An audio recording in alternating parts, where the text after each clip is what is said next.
Остри реакции во Софија за обидот на екс-премиерот Љупчо Георгиевски да го представи Зоран Заев како човек наклонет кон Бугарија. Колумната на Георгиевски дигна силна прашина во Софија.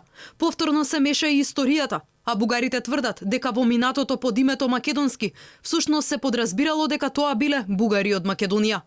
Колумната на поранешниот лидер на ВМРО ДПМН и премиер, во која тој отворено го промовира и продава премиерот Зоран Заев како прагматичен политичар кон Бугарија, ги разгоре страстите во Софија. Вида Боева Попова од македонската организација во отворено писмо предупредува дека Георгиевски манипулирал со изјавата за постоење на македонско малцинство во Бугарија. Во колумната објавена минатиот месец на порталот Поглед, Георгиевски пишува: Дали забранувајќи ни ја придавката македонски, веќе ни охридското или тиквешкото востание нема да ги нарекуваме македонски? И што ли ќе правиме со македонската имиграција во Америка, како што ја нарекува Иванчо Михајлов, ама и Ѓорѓи Пирински? Како ќе го крстиме македонскиот научен институт и неговиот вестник Македонски преглед? Како ќе се справиме со македонските братства што постоеле во секој град во Бугарија?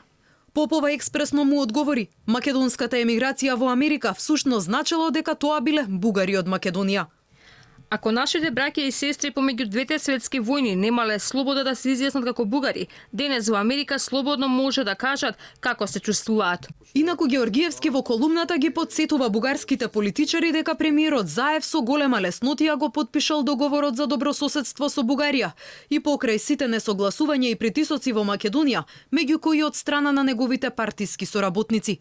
Тој им порача да ја чуваат неговата наклоност, затоа што, како што вели, во моментов Заев е единствениот политичар подготвен да се извини за нешто што не сгрешил. Колумната на Георгиевски дојде по низата негодување во Бугарија на изјавата на Заев дека Илинденското востание било македонско. Заев, ден по реченото, јавно се извини.